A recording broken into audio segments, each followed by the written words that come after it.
Hello everyone, my name is Poonam and welcome back to my channel Smart Study with RP।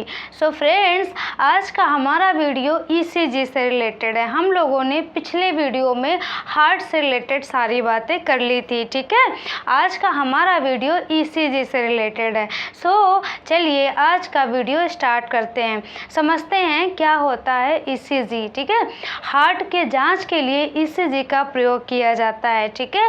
ECG का full form होता है electrocardiograph. अब देखते हैं कैसे होता है ये टेस्ट। देखिए ECG के टेस्ट के लिए क्या किया जाता है कि बॉडी के विभिन्न अंगों में 12 लीड्स लगाई जाती हैं। कितनी?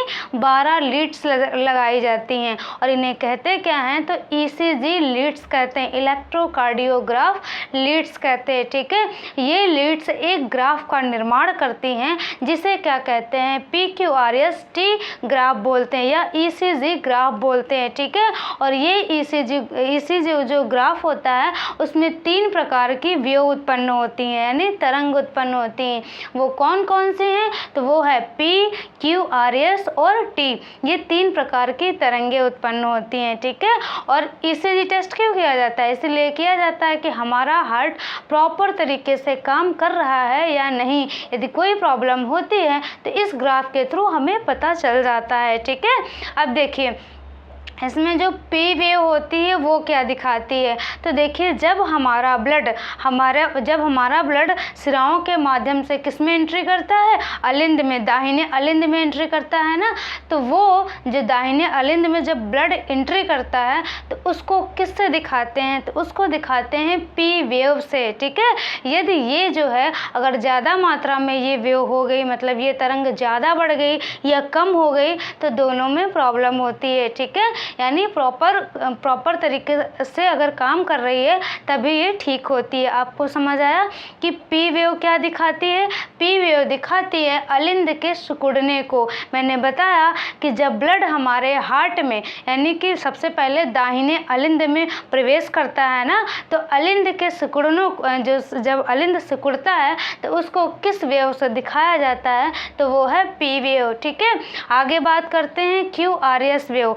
QRS वेव क्या दिखाती है? तो जब हमारा ब्लड दाहिने अलिंद से प्रवेश करता है और उसके आगे का प्रोसेस निलय में पहुंचना, ठीक है। उसके बाद वो पल्मोनरी आर्टरी के थ्रू लंग्स में जाती है, शुद्ध होता है, फिर उधर ऐसा दाहिने अलिंद में आती है, ठीक है। यानी दाहिने अलिंद में हमारा ब्लड आता है, फिर निलय में जाता है। तो ये इतना सारा प्रोसेस वो कौन दिखाती है? वो कौन सी वेव दिखाती है? तो वो दिखाती है QRS वेव दिखाती है, ठीक है। इसलिए इसको QRS कॉम्प्लेक्स भी कहा जाता है। अब यहाँ बात करें तो मैंने लिखा कि निलय के सिकुड़नों को कौन सी वेव दिखाती है? तो वो है QRS वेव। हमने बताया कि जब अलिंद में प्रवेश करता है तो अलिंद के सिकुड़नों को P वेव दिखाती है, ठीक है। और जब अलिंद के आगे का प्रोसेस यानी निलय का सिकुड़ना, आगे के जो भी प्रोसेस होता है, तो वो कौन सी वेव दिखाती है? तो वो दिखाती है QRS वेव दिखाती है, ठीक है। और ये वेव सबसे बड़ी होती है। क्यों बताया मैंने कि आगे का सारा प्रोसेस इसी वेव के थ्रू पता चलता है, ठीक है। तो QRS वेव क्या होती है? सबसे लंबी तरंग होती है, सबसे लंबी वेव होती है। आगे बात करते हैं T वेव। तो T वेव क्या करती है? T वेव दिखाती है कि अलिंद और निलय दोनों के शिथिलन को दिखाती है, ठीक है, रिलैक्सेशन को दिखाती है, यानी कि डायस्टोलिक कंडीशन को दिखाती है। अब देखिए QRS वेव जो है यदि ज़्यादा मात्रा में मतलब ज़्यादा बढ़ गई तो इसका मतलब क्या हुआ कि हमारा हार्ट ज़्यादा मात्रा में पंप कर रहा है, मतलब जल्दी जल्दी पंप कर रहा है ना। और देखिए मैंने बताया कि इस टाइप से कुछ ग्राफ बनता है, ठीक है। ये है P जो कि क्या होता है? ये P वेव है, यानी जो किसको दिखाती है?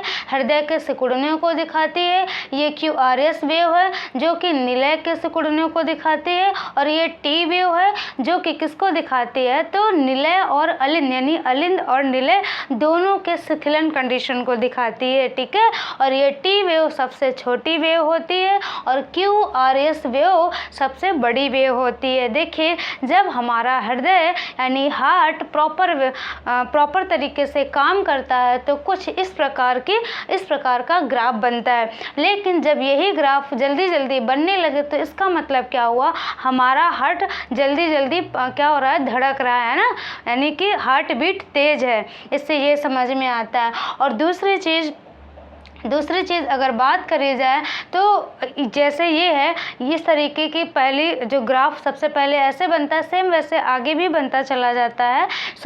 ये था ECG। और आपको बता दूं, जो हार्ट के डॉक्टर होते हैं उनको क्या कहा जाता है, उनको कहा जाता है कार्डियोलॉजिस्ट कहा जाता है ना।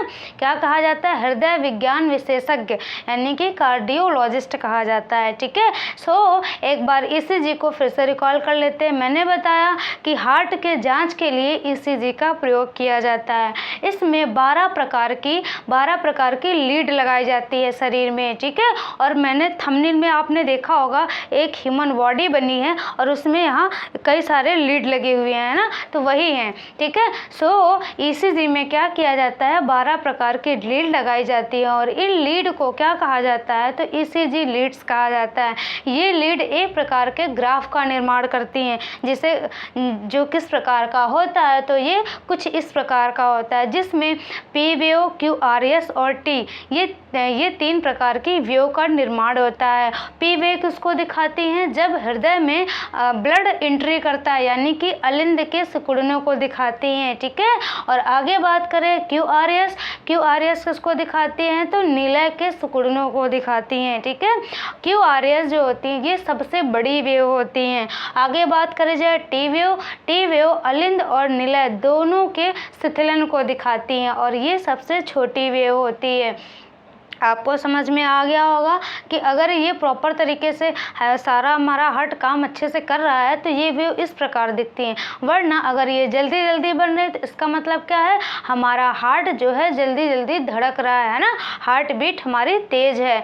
और अगर ये चीज़ मतलब कि QRS जो वेव है, अगर ये कुछ ज़्यादा बड़ी हो जाए है ना, काफ़ी बड़ी हो जाए, तो इससे इसका क्या मतलब हुआ, इसका मतलब कि हमारा हार्ट जल्दी जल्दी पंप कर रहा है। ठीक है, ये हुआ ECG से रिलेटेड। और मैंने बताया कि जो हार्ट के डॉक्टर होते हैं उनको कहा जाता है कार्डियोलॉजिस्ट कहा जाता है। ये था ECG से रिलेटेड। ठीक है, आगे बात करते हैं। मैंने लिखा है हार्ट से संबंधित सर्जरी। हार्ट से संबंधित कौन कौन सी सर्जरी होती हैं, तो वो 2 सर्जरी मैंने लिखी हैं जो कि पूछी जाती है एग्ज़ाम में। पहली कौन सी है, बाईपास सर्जरी। पहली कौन सी है, बाईपास सर्जरी। इसमें ज़्यादा हार्ट को ज़्यादा हार्ट से ज़्यादा काट पीट नहीं करी जाती है। ठीक है, इसमें क्या है, बस नॉर्मल ही सर्जरी होती है जिसको क्या बोलते हैं, बाईपास सर्जरी। और दूसरी है ओपन हार्ट सर्जरी। पूछा जाता है कि बाईपास सर्जरी और ओपन हार्ट सर्जरी ये किससे रिलेटेड है। तो ओपन हार्ट तो समझ में आता है कि इसमें हार्ट जुड़ा हुआ है, हार्ट से संबंधित है, लेकिन बाईपास में नहीं समझ में आता है। इसलिए आपको इसको याद रखना है कि बाईपास सर्जरी किससे रिलेटेड है, तो वो है हार्ट से रिलेटेड। आगे बात करी जाए तो मैंने लिखा है एक टेस्ट होता है जो कि हार्ट से संबंधित है, उसका नाम है ट्रेडमिल टेस्ट। क्वेश्चन पूछा जाता है कि ट्रेडमिल टेस्ट किससे संबंधित है, तो वो है हार्ट से संबंधित। ठीक है, आगे मैंने इधर लिखा है कि BP, मैंने ये बताया था पिछले वीडियो में कि BP कब बढ़ता है, BP कब घटता है, यानी कि नॉर्मल BP हम लोगों का 120 और 80 होता है। 120 का मतलब क्या हुआ, जब हमारा जो हार्ट है ना ब्लड को बाहर फेंकता है धमनियों के थ्रू, तो उस समय वो कंडीशन क्या होती है, वो सिकुड़ने की कंडीशन होती है ना। वो कौन सी कंडीशन होती है, सिकुड़ने की, यानी कि सिस्टोलिक कंडीशन होती है। और सिस्टोलिक कंडीशन में जो प्रेशर होता है वो कितना होता है, तो 120 के प्रेशर से हमारा ब्लड बॉडी के विभिन्न अंगों में जाता जाता है और वापस फिर से जब आता है तो किस प्रेशर से आता है, 80 के प्रेशर से आता है। सो ये है हमारा नॉर्मल बीपी यानी ब्लड प्रेशर, रक्तचाप है। लेकिन यदि इससे बढ़ जाता है तो उसको कहा जाता है हाइपरटेंशन, ठीक है। और डॉक्टर की लैंग्वेज में हाइपरटेंशन को कहा जाता है ट्रैकीकार्डिया। क्या कहा जाता है, ट्रैकीकार्डिया। और देखिए बीपी बढ़ने के क्या क्या कारण हो सकते हैं। तो बीपी बढ़ने के कारण है, अगर हम अधिक मात्रा में नमक खाते हैं तो हमारा बीपी बढ़ेगा, ठीक है। और ज़्यादा एसिडिटी वाली चीज़ें खाते हैं, अम्लीय चीज़ें खाते हैं तो हमारा बीपी बढ़ेगा। और तनाव में तो बढ़ता ही है। गुस्सा जिसको आता है वो तो आपको समझ में आता ही होगा कि गुस्सा में भी हमारा बीपी बढ़ता है, ठीक है। आगे मैंने लिखा है कि बीपी घटने की बात करी जाए तो घटना मतलब अगर 80 से कम हो रहा है तो बीपी वहाँ पे क्या होती है, घटती है, ठीक है। सो अब बढ़ना मतलब 120 से अगर ज़्यादा हो गया तो बीपी बढ़ जाती है। और वो कौन सी कंडीशन होती है, वो होती है सिस्टोलिक कंडीशन। और डायस्टोलिक कंडीशन मतलब बीपी घटना, ठीक है। डायस्टोलिक कंडीशन अगर 80 से कम हो रही है तो उसका मतलब क्या हुआ, बीपी कम हो रही है, ठीक है। और बीपी अगर कम होती है तो उसको बोला जाता है हाइपोटेंशन। क्या बोला जाता है, हाइपोटेंशन। और डॉक्टर की लैंग्वेज में हाइपोटेंशन को बोला जाता है ब्रैडीकार्डिया। क्या बोला जाता है, ब्रैडीकार्डिया। अब ये जो बीपी लो होने के क्या क्या कारण हो सकते हैं, तो उसमें है हम ज़्यादा मात्रा में अगर क्षार खाते हैं, यानी कि क्षार का मतलब समझ रहे हैं, बेस खाते हैं, जैसे करेला वगैरह हो गया, तो बीपी क्या होती है हमारी, घटती है, ठीक है। और बात करी जाए तो सबसे ज़्यादा इंपॉर्टेंट तो इसमें आ जाता है, अगर खून की कमी हो गई तो बीपी वैसे भी कम हो जाता है। जिसकी बॉडी में खून कम होता है तो उनका बीपी हमेशा क्या होता है, लो होता है, ठीक है। सो ये हुआ बीपी से संबंधित घटने बढ़ने से रिलेटेड। आगे मैंने लिखा है कि बीपी से संबंधित कौन कौन सी ग्रंथियाँ होती हैं जो कि ब्लड प्रेशर को क्या करती हैं, रेगुलेट करने का काम करती हैं। रेगुलेट में क्या मतलब, रेगुलेट का मतलब बढ़ाना और घटाना दोनों।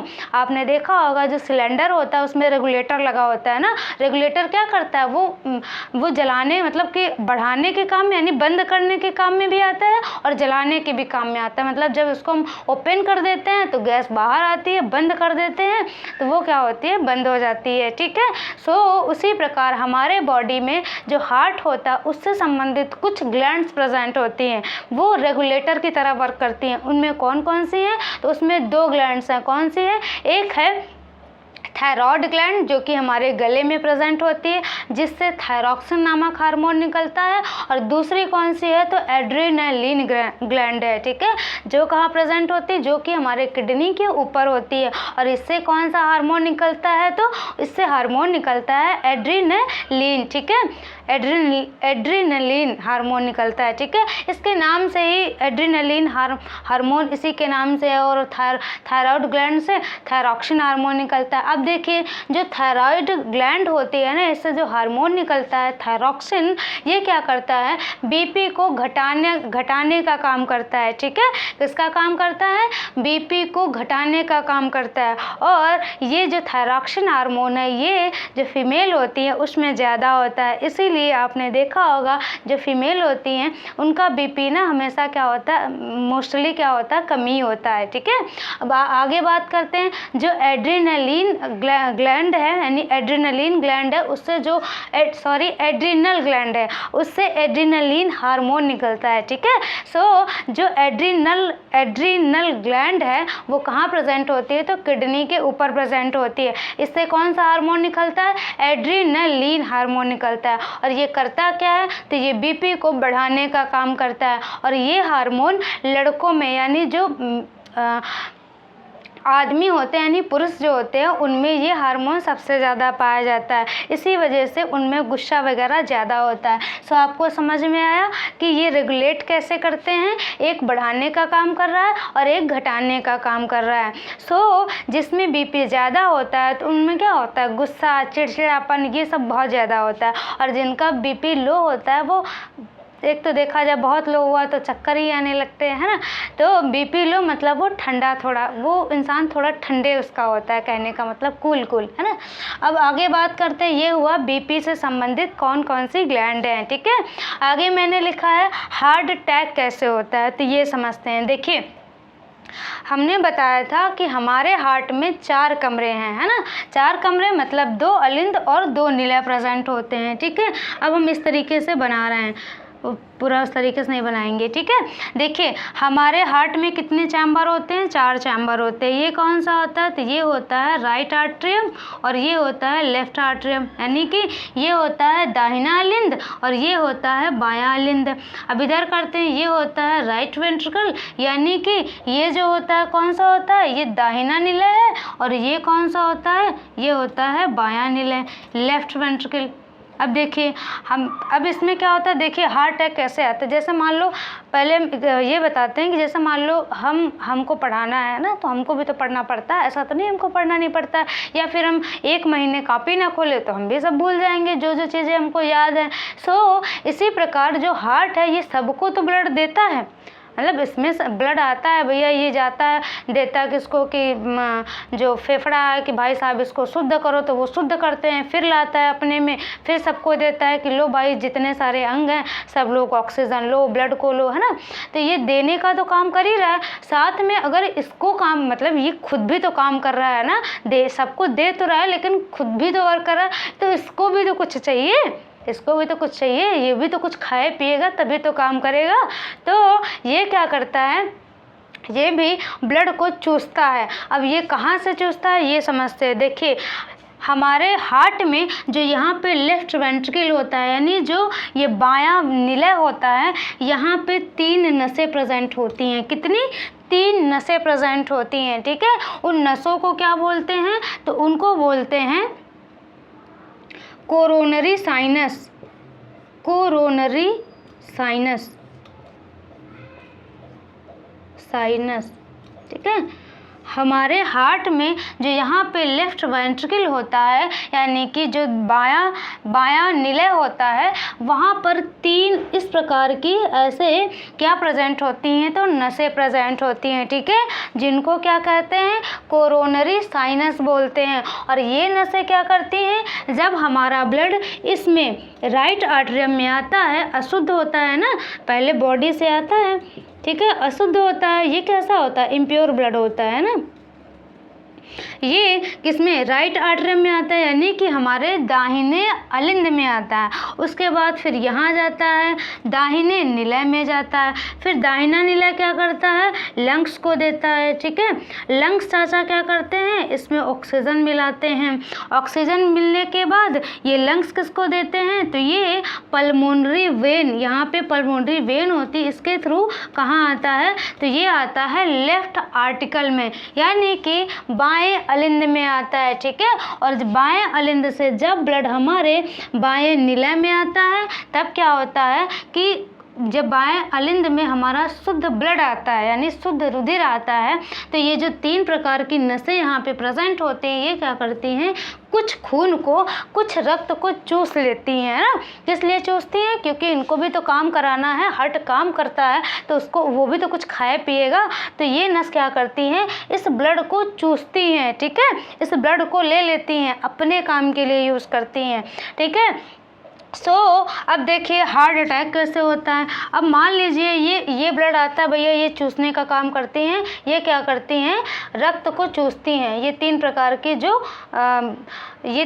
की जो नसें हैं, ठीक है, रक्त चूसने का काम करती हैं। अब देखिए, अब मान लीजिए आप क्या करते हैं, सारा दिन बर्गर, चाउमीन, मोमो, खूब तेली पदार्थ खा लेने, है ना, खूब सारे तेली पदार्थ का सारा दिन बर्गर, चाउमीन, मोमो, पता नहीं हेन तेन लालटेन, ये सारी चीज़ें आपने क्या किया, सारा दिन अच्छे से खूब धूमधाम से खाया, है ना। अब देखिए, और ये सारे जो तेली पदार्थ हमने खाए, ये जाएंगे कहाँ, ये सारे जाएंगे हमारे ब्लड के साथ, ठीक है, और हमारा ब्लड कैसा हो जाएगा, चिपचिपा हो जाएगा, ठीक है। अब देखिए हमारा जो चिपचिपा वाला ब्लड है, यहाँ से होते हुए शुद्ध होगा, शुद्ध होने के बाद फिर यहाँ आएगा, फिर ये लेफ्ट वेंट्रिकल में जब आएगा तब क्या होगा, ये जब आएगा तो ये जो चिपचिपापन है ना, सारा कचरा, ये क्या होगा, ये जो यहाँ पे नसें प्रेजेंट है ना 3, इसी में जाके फंस जाएगा, है ना। अब इसमें जाके सारा कचरा फंस जाएगा। तो आप एग्जाम्पल के तौर पे सोचिए, कोई पाइप है और उसमें बहुत सारा कचरा किनारे किनारे सारा जमा हो गया है, तो जितनी मात्रा में वो पहले पानी जा रहा था उस पाइप से, क्या उतनी मात्रा में बाद में भी जाएगा? नहीं जाएगा ना। तो उसी प्रकार यहाँ जो 3 प्रकार की नसें प्रेजेंट होती हैं, उसमें जो बर्गर, चाउमीन, दुनिया के हेन तेन लालटेन खाए हो, वो सारे वसी अम्ल यानी जो भी वो कोलेस्ट्रॉल है वो कहाँ जाएगा? वो इसी नसों में, इन नसों में क्या हो जाएगा? जम जाएगा। इससे क्या होगा कि जो ये नसें पहले जिस तरीके से ब्लड को ले रही थी उस तरीके से नहीं ले पाती हैं, यानी पहले जितनी मात्रा में ब्लड को ये चूस रही थी उतनी मात्रा में नहीं ले पाती हैं। तो क्या होता है, कभी कभी इनमें दर्द होता है, और दर्द तो ठीक है, लेकिन उससे भी ज़्यादा क्या होता है कि कभी कभी क्या होता है कि जो पहली वाली नस है, अब क्या होता है, काम ही करना बंद हो जाती है। तो सुना होगा गाँव में कहा जाता है कि इनको पहला झटका लगा है ना, कि पहला झटका हुआ। तो पहले झटके में क्या होता है, पहली नस हमारी क्या होती, काम करना बंद कर देती है। फिर उसके बाद फिर दोबारा दूसरा झटका, फिर दोबारा तीसरा झटका। तो सुना होगा ना कि हार्ट अटैक जब आता है ना, तो कहीं 3 झटका जहाँ भय नहीं ना के बाद ख़त्म काम, है ना। तो यही चीज़ है कि ये 3 नसें जो होती हैं ये काम करना बंद कर देती हैं। तो आप सोचिए, अगर हम खाना खाना छोड़ देंगे तो क्या हम जो वर्क कर रहे हैं कर सकते हैं? सेम वही चीज़ यहाँ होती है। जब हार्ट को खून ही नहीं मिलेगा, इसका जो खाना पीना है वो नहीं मिलेगा, तो ये क्या काम करेगा? नहीं करेगा। जब ये काम नहीं करेगा तो आप कहाँ चले जाएंगे? ऊपर चले जाएंगे। ये है हार्ट अटैक से संबंधित कि कैसे हार्ट अटैक आता है। तो एक तो ये हुआ कि हाँ, अगर हम ज़्यादा मात्रा में ऑयली चीज़ें खाते हैं तो इससे भी हार्ट अटैक होता है। दूसरी चीज़, जब हम बहुत ज़्यादा तनाव में होते हैं तो भी हार्ट अटैक हो सकता है, ठीक है। और बात करें अगर बहुत ज़्यादा गुस्से में हैं तो भी ये प्रॉब्लम क्रिएट हो सकती है। ये था हार्ट से रिलेटेड, यानी कि हार्ट अटैक कैसे होता है। ये था हमारा आज का वीडियो। कैसा लगा फ्रेंड्स ज़रूर बताएं। अब इसके बाद हार्ट से रिलेटेड सारी चीज़ें कंप्लीट हुई, ठीक है। हमने जो ब्लड सर्कुलेटरी सिस्टम है, यानी कि जो सर्कुलेटरी सिस्टम चैप्टर है, इसमें कौन कौन से अंग पार्टिसिपेट करते हैं उनमें से मैंने बताया था।